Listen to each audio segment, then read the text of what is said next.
안녕하세요. 주변들의 조민근 변호사. 안녕하세요. 송재성 변호사입니다. 아, 요즘에. 맞아. 응. 요즘 골프에서 열심히 한다면서요. 아니, 나 이제 어? 완전 이제 너 끝났다 이제. 다 끝내려고? 너 이제 뭐 어느 정도 뭐 질질 짜지 뭐. 한 연남 정도는 치시나? 아니 이게 네.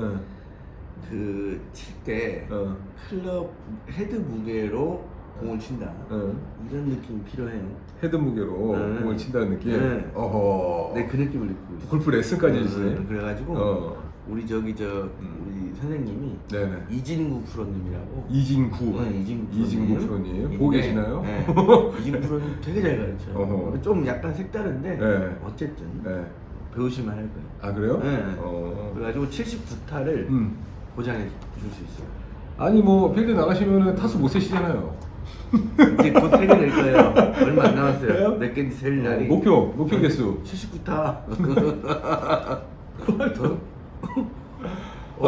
양파를 밥 먹듯이 하면서 눈 79타야. 하다 보면 오비 한번 때리면 양파하는 거 그런 거지. 예? 네, 그런데 이번에 이제 만약에 봄 돼서 필드를 나가면 몇 개를 목표로 하시냐고. 79타. 79타. 네, 그러면은 오늘 촬영 시작하도록 할게요. 일단은 오늘은 저희 사무실에서 진행한 사건 중에서 그죠? 교통사고 관련한 사건을 한번 여러분들께 소개시켜드리려고 왔어요. 이게 굉장히 핫한 사건이 아니니까 핫한 법률 규정이 그렇죠. 적용됐던 사안이었죠, 그죠? 어린이 보호구역에서의 이제 치상 문제. 그렇죠. 보호구역에서의 치상 죄인데 이게 이제 특정 범죄 가중 처벌 등에 관한 법률에 규정하고 있어가지고 어린이 보호구역에서 운전자가 주의무를 위반해서 13세 미만의 어린이를 쳐서 그렇죠. 상해를 입혔을 때 이럴 때 처벌하는 법률인데 법률 그 법정형이 굉장히 셉니다. 하한이 정해져 있어요. 1년 이상 15년 이하. 그리고서 벌금형도 규정하고 있긴 한데 어쨌든 간에 징역형 같은 경우에는 1년 이상 15년 이하로 규정하고 있어가지고 상당히 센 규정이에요. 특수상해보다도 더 세.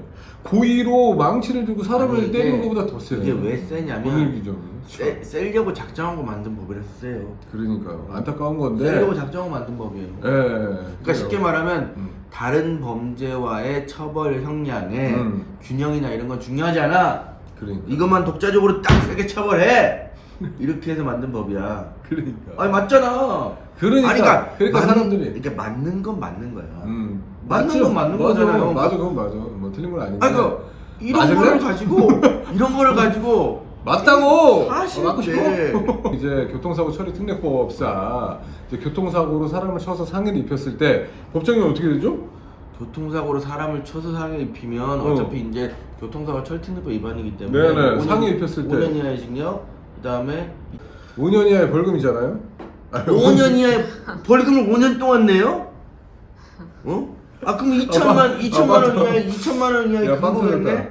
5년 이하의 금고를 규정하고 있잖아요. 하한이 없어. 네. 하한이 없을 때는 금고나 징역형에서 뭐죠? 한 달. 1개월. 그지? 그런데 유사한 사안이야. 그냥 그 어린이 보호구역에서 교통사고가 나서 사람이 다친 거야. 애가 어려. 근데 애가 우연히 애가 어려. 우연히 교통사고가 났는데 어린이 보호구역이라는 거는 이게 뭐 볼 수 있으니까 그렇다 쳐. 이걸로 가중처벌한다면 그렇다 쳐. 근데 우연히 13세 미만 애가 다쳤어. 그랬는데 법정형이 엄청 세져가지고 하한이 12배야. 하한이 그냥 교통사고 처리 특례법 위반죄는 1개월인데 이게 13세 미만 애를 교통사고 냈어. 그런데 갑자기 하한이 1년이 돼. 나 기본적으로 이 법률 자체의 취지는 이해는 가는 게 이제 어린이 보호구역은 더 조심해야죠. 보통 어린이 보호구역은 어디에 설정돼 있냐면 초등학교 앞 이런 데 사실 많이 설정돼 있잖아요. 그러니까 이제 우리 어린이 자라나는 새싹들을 전 국민이 보호해야 되는 건 당연하기 때문에 어린이 보호구역에서 조심해야 되는 건 맞아요. 근데 사실은 어린이도 주의하는 어린이, 부주의한 어린이 다 있는데 또 어린이는 뭐 일반적으로 좀 부주의해요. 어른보다는.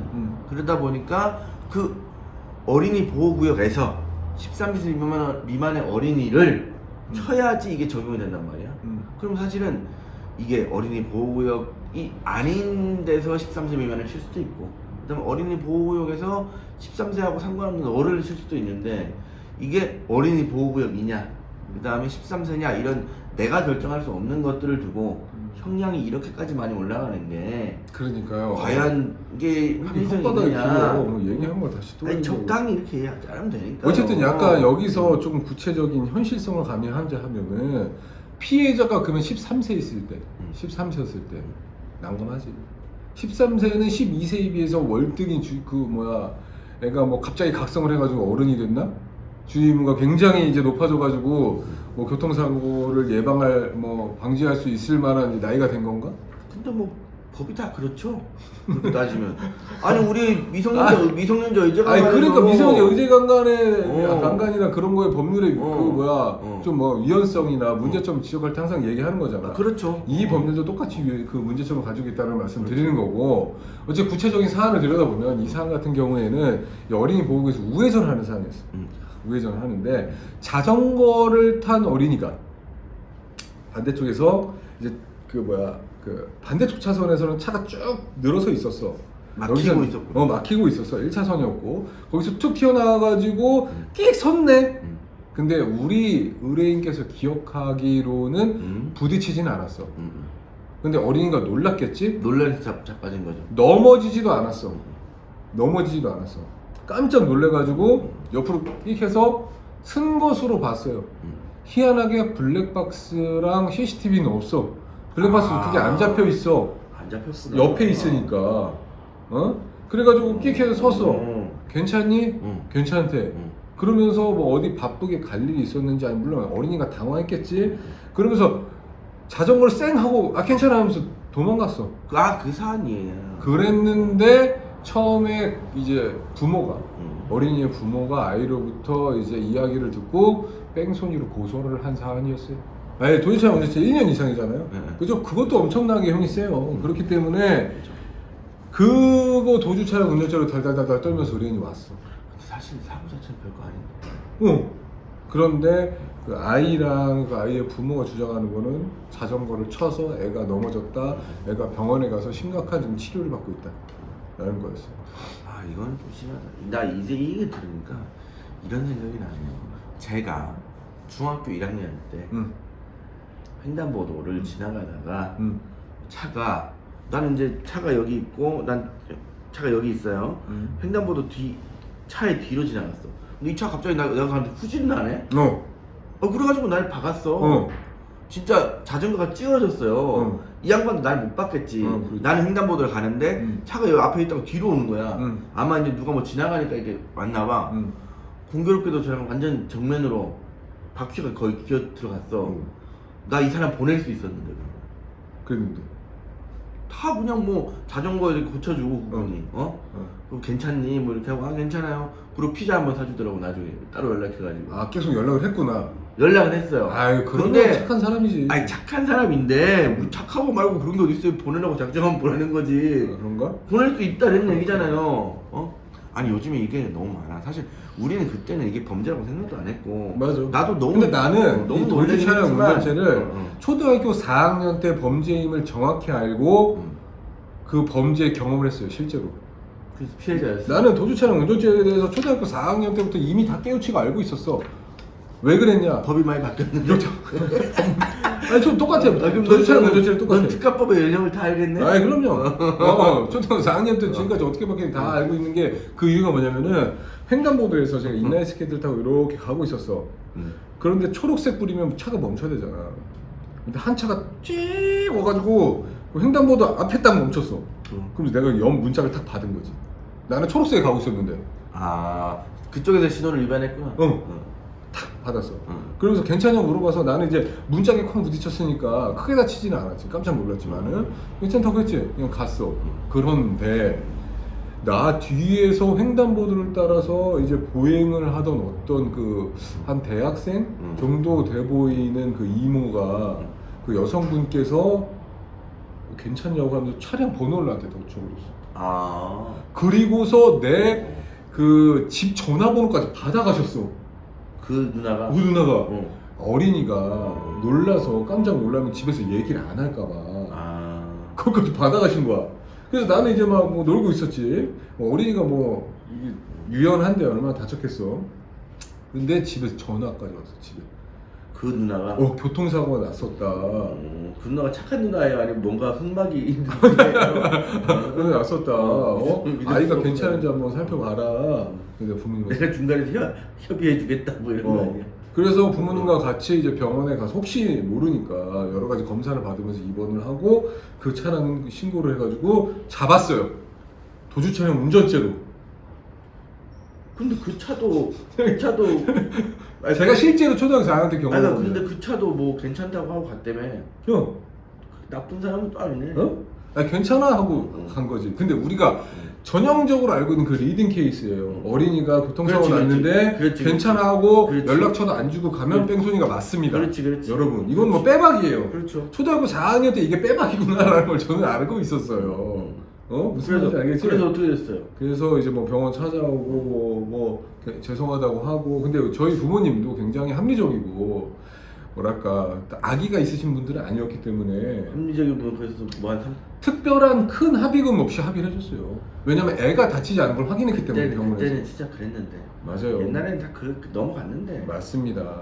저희 사실- 부모님께서도 굉장히 이제 뭐 애가 다치지 않은 걸 확인을 했고 또 이제 뭐 그 상대방이 뭐 괜찮냐고 계속해서 찾아와고 물어봐줬고 그다음에 또 병원비도 이제 지불했고 하기 때문에 뭐 형사비도 그냥 흔쾌히 해줬어요. 물론 요새 같으면은 도주차량 운전자 합의금 받으려고 한다면 진짜 맘먹고 받으려면은 뭐 1,000만 원 정도 받을 수 있어요. 우리 송 변호사님 같은 사람 만나면 한 1억 줘도 합의 못 할 수도 있어요. 그렇죠. 그러면은 그냥 뭐 금고형 받아야지 뭐. 근데 나도 그렇게 사고의 경험이 있지만 사실 그것도 뭐 별 다치지도 않았고 네.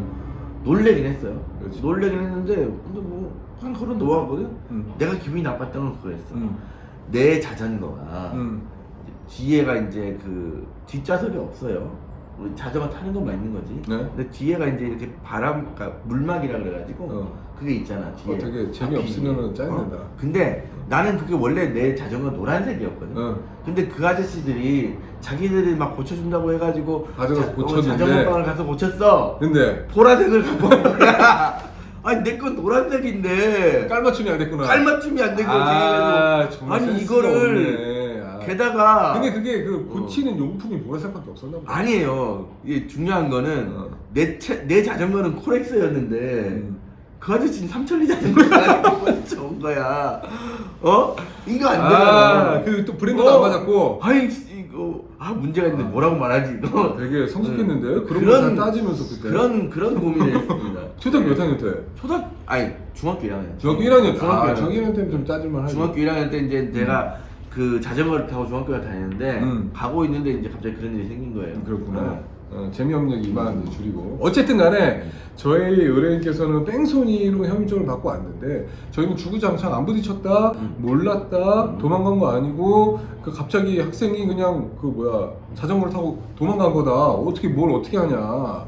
라는 주장을 계속 되풀이했고 결국에는 입건이 된 범죄의 명은 뺑소니로 조사를 시작했는데 그 도주차량 운전죄 좀 전에 얘기한 그렇죠. 그 어린이 보호구역에서의 치상죄로 입건이 돼가지고 현재 그 계속해서 조사를 받다가 검찰로 넘어가고 뭐 피해자랑 합의 보려고도 했어요. 아이가 이제 갑자기 해서 어린이 보호구역에서 놀랐으니까.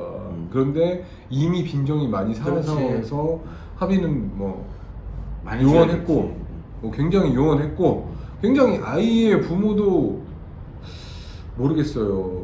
찾아뵙고 무릎 꿇고 사과로. 왜냐면 이제 이게 사고 자체가 뭐 때리고 고의로 일어난 일이 아니기 때문에 좀 상대방이 어떻게 나오는지 또 아이도 굉장히 많이 다친 상황이 아니었기 때문에 그러니까. 부딪혔는지 안 부딪혔는지도 모르는 상황이었으니까 기분이 나빴을 수는 있겠지만은 뭐 사과는 받고 뭐 연락을 한번 하고 합의까지는 이르지 않더라도 기분이 나쁘면은 뭐 이럴 수도 있었는데 이게 사실 아예 뭐 연락 차단. 부모가 내가 만약에 범죄 범죄 피해를 당했다 내지는 내 애가 범죄 피해를 당했다라고 생각을 하면 네네.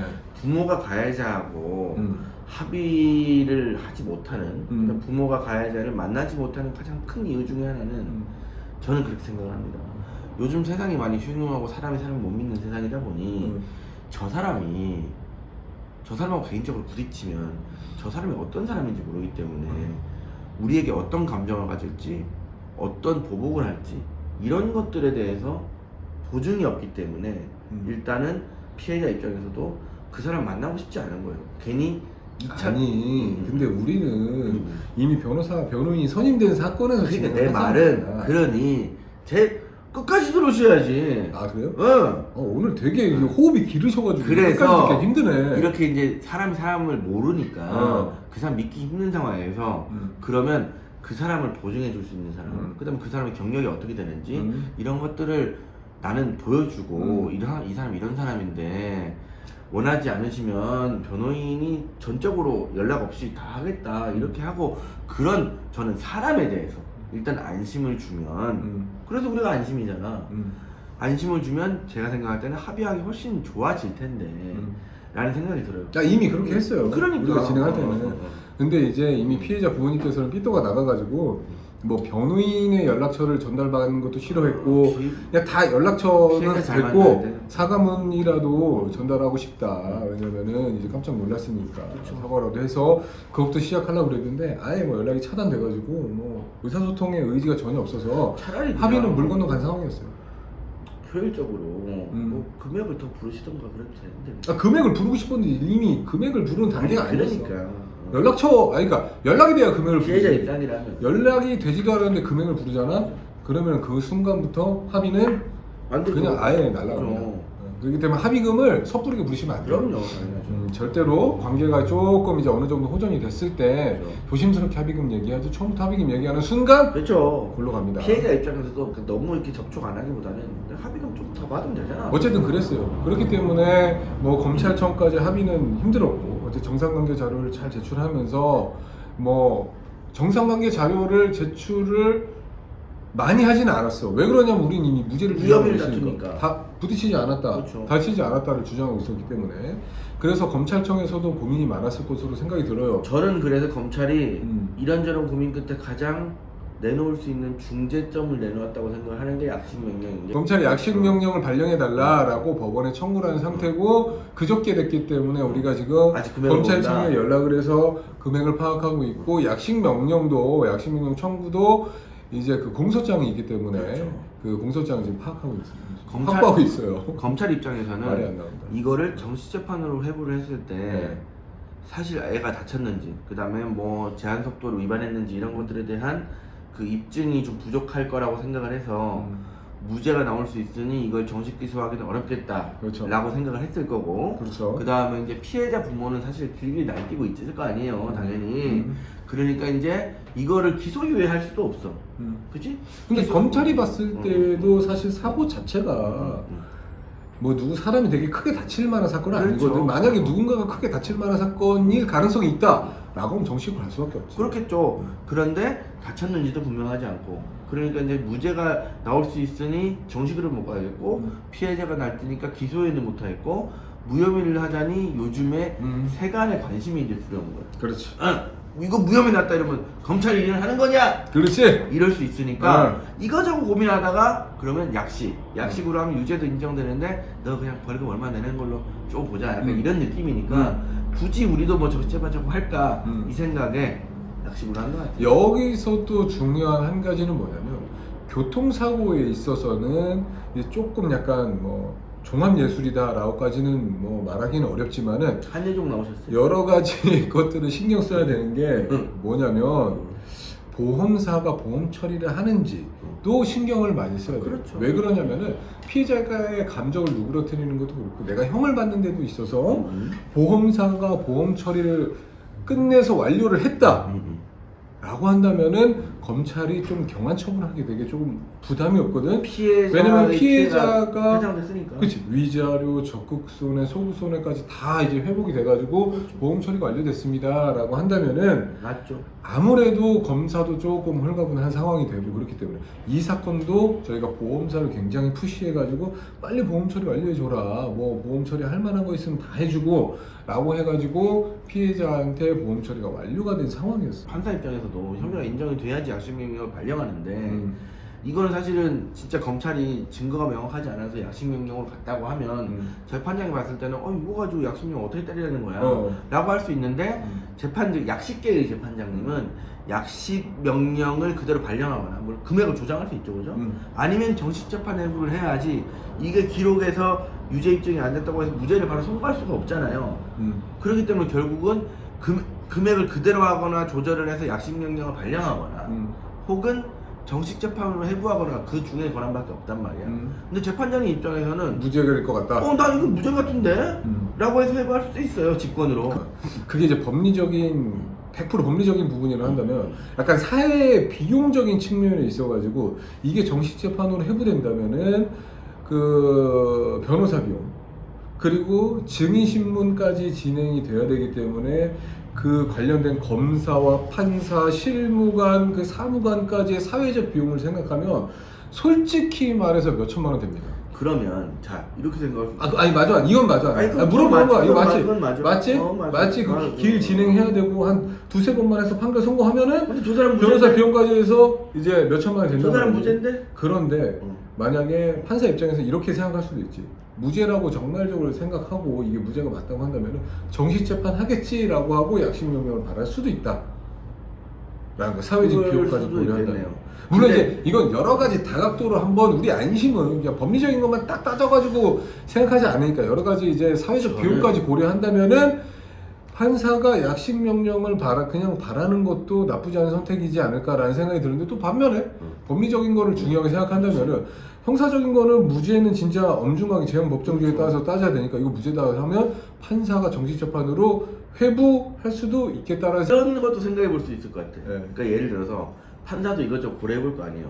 기록을 보다가 그러면 근데 마침 대리인이 선임돼 있어. 네. 그러면 사실 한번 전화를 해서 나는 이렇게 생각하는데 너는 이거 어떻게 할 거냐. 사실 나도 이제 뭐 이게 유무죄가 좀 애매하긴 한데 너네가 계획이 어떻게 되는 거냐. 그렇게 해가지고 적절하게 내가 결정을 하겠다는 정도를 의사를 타진해 보는 거는 나쁘지 않지 않나 라는 생각이 드는데 어떠세요? 왜냐면 법원에서 뭐 재판에 관여할 생각으로 그렇게 해서 전화 오는 게 아니라 재판장님들이 가끔씩 저희 사무실에 전화 오기도 해요. 근데 지금까지 우리가 약식계에서 전화 온 적은 없었지. 단 한 번도 없었을 뿐만 아니라 다른 변호사의 사례들도 없었어요. 모르겠어. 근데 말씀 주신 대로 이게 약식 명령을 발했을 때에 받아들일지 여부 아니면 그렇지. 그 받아들일 의사가 있는지 여부에 대해서 한번 타진을 해보는 것도 그렇게 너 사회적 비용까지 생각한다면은 그러니까 말씀 주신 것까지 한 발짝 더 나가서 확인한다는 거 그것도 괜찮은 거 얼마나 이게 좋은 생각이에요? 그러네. 그죠? 아니 왜냐면 그러니까 원래 재판장하고 변호인하고 사적으로 연락을 하면 안 되지만 이건 사적인 게 아니라 뭐 재판을 열지 어떻게 할지 내가 재판장에 고민을 하는데 사실은 가장 좋은 방안이 있을 수 있잖아. 재판장도 내가 유죄하긴 좀 어려운 것 같은데 너네는 어떻게 되는 거냐, 극렬 다투는 거냐. 그렇죠. 그럼 아예 회부하겠다. 나도 애매하니까. 근데 너네 그런 거 아니면 그냥 발령하고 그 다음에 약식명령에 대해서 이의신청할 거 아니면 벌금 내고 끝내라. 애매하니까. 그럴 수 있잖아요. 그것이 바로 약간 이제 종합적으로 사회적 비용까지 고려됐을 때 할 수 있는 처사인 것 같고 그렇죠. 반면에 이제 좀 아까 처음에 조변이 말씀해 주신 것처럼 그 재형 법정주의가 엄격하게 지켜져야 되고 이게 유무죄냐라는 증거로 판단돼야 되는 거 아니냐라는 거를 중요하게 생각한다고 한다면은 그런 거는 좀 부적절하다고 생각하는 분들도 많이 있으실 것 같아요. 근데 일종의 제가 얘기한 게 약간 일종의 플리바게닝 비스무리한 건데 뭐 대안이고 방안인 거니까 한번 생각해 볼 수 있는 부분이다라고 말씀드립니다. 플리바게닝이라는 것도 사회적인 갈등, 그 다음에 문제 이런 게 없다면 뭐 아예 그냥 안 된다고 보기는 어렵지 않나. 그렇죠. 그죠? 그렇습니다.